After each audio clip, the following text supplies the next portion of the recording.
because I led the Russiagate investigation, and I proved that my predecessors went to a federal court and lied to them just to weaponize the FBI and the DOJ.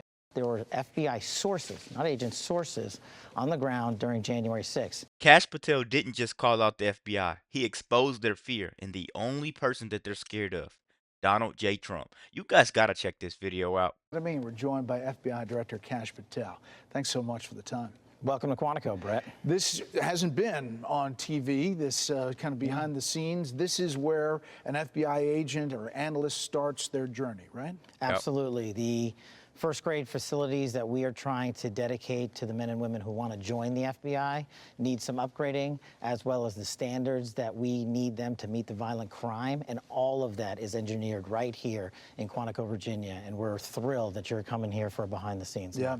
So applications to be an FBI agent, back in March, it was about 5,600. The last time the Bureau saw monthly figures like this was back in April 2016. But you're seeing big numbers. We're seeing huge numbers, and I think that's in large part to the administration's response on which way the FBI wants to go.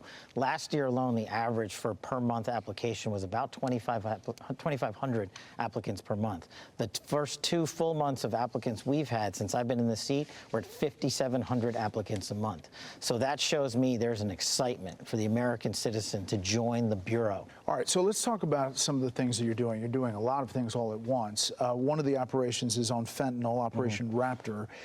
It's really across 4 continents, but you not only the fentanyl, but also the precursors to fentanyl from China.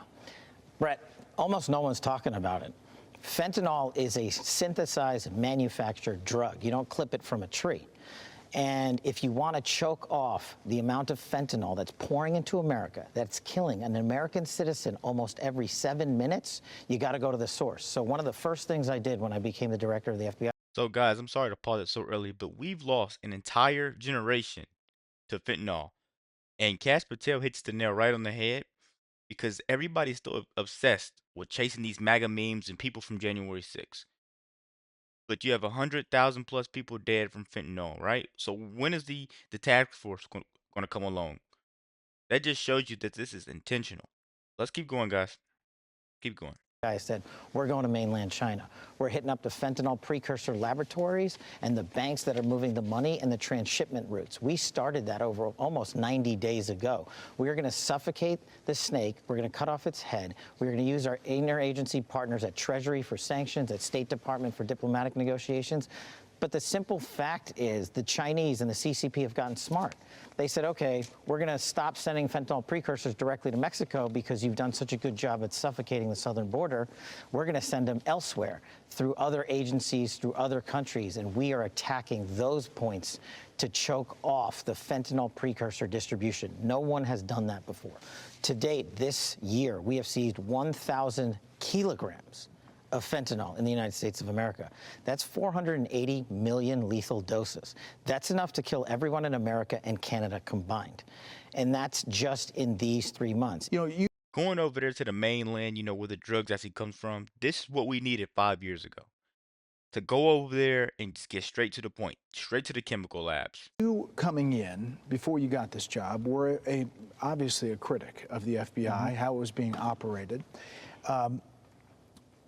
Now, after being on the job, for as long as you've been on the job, what about the FBI did you get wrong before becoming director? Like, did you have some preconceived notion that turned out to be wrong about the Bureau?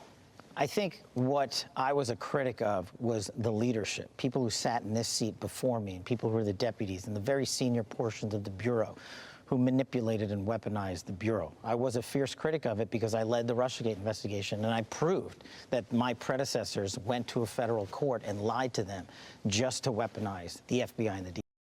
Listen, you guys just missed that. Listen.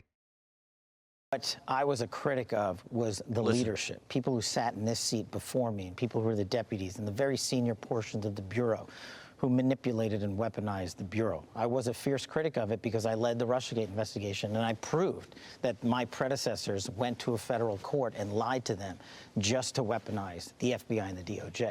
Crossfire Hurricane wasn't a theory, it was a setup. And now the guy who exposed it runs the FBI. Talk about flipping the script, man. Trump is doing everything. Let's keep going, man. We got to check this one out. That is 100% true.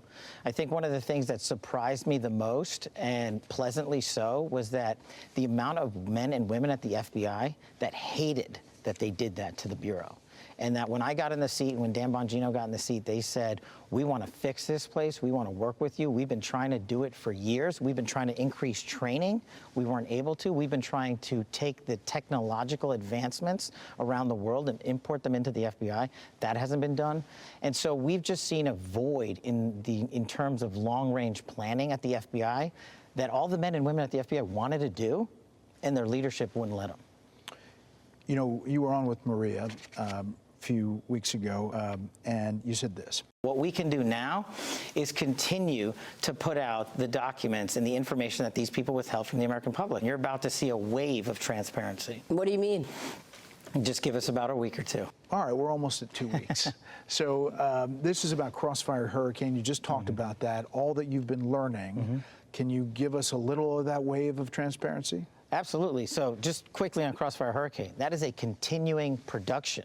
We have found material, and I'm the Crossfire Hurricane guy, that I didn't even know existed in FBI holdings. So there's been held someplace else, or? That's been stashed away in locations that people thought we wouldn't find it because we wouldn't know to look for it there. That's the thing, guys. There was a stash of deep, deep, deep files, right? And no one ever thought that it was going to be found, but he did. And now it's about to blow up. It's about to blow up right in their face. Everything that they worked so desperately hard for. And as promised with Gotta my love it. congressional partners, I'm working with Congress on constitutional oversight because that's what the American people deserve. And those documentations have been flowing to Congress nonstop on a rolling basis since that interview. But more importantly, people have had questions about January 6th and whether or not there were FBI sources, not agents, sources on the ground during January 6th. And I told you I would get you the definitive answer to that. And we have. And we are in the process, again, of working with our partners to divulge that information. And it is coming. And I will tell you this. The answer to that question will surprise and shock people because of what past FBI leaders have said about it. Former FBI Director Chris Wray eventually admitted to Congress there were 26 FBI confidential human sources in around the Capitol January 6th, but not actual agents. Can you say that's true? Are there more than that? What you're learning from that? I can say that that is definitely a piece of the truth. Why it took a ton of time for and questioning in Congress for the director to get that point is what I'm trying to eliminate from the FBI. If Congress asks you a question under oath, whether or not there were sources in around January 6th at the Capitol, you as the director of the FBI need to know that and not deflect and give a DC answer. You have to be prepared for that. And that's the answer we're giving. That's the answer Chris Wray should have given. And eventually everybody's going to know the whole picture. Yeah, because the American people deserve that. And look, no one's more frustrated than me. Remember, I was chief of staff of the Department of Defense on January 6th. We said that we were ready, and the president had previously authorized the National Guard to be there days in advance. I spent 2 years, a small fortune, grand juries, to testify to the truth. And what happens now, years later? We were right. So listen, guys, that's the big part. That's the big part. Trump tried to send backup, right?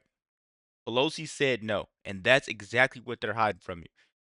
Pelosi said no, and they're turning everything on him, and they're trying to make him the bad guy in the media. That's something we know, and that's why you need to share this video to other people that don't know. Because everybody thinks Republicans are bad, when in reality, we're the good people. Let me know what you guys think about this video. Be sure to like, comment, subscribe if you're new. And as always, let me know what you react to. We're out.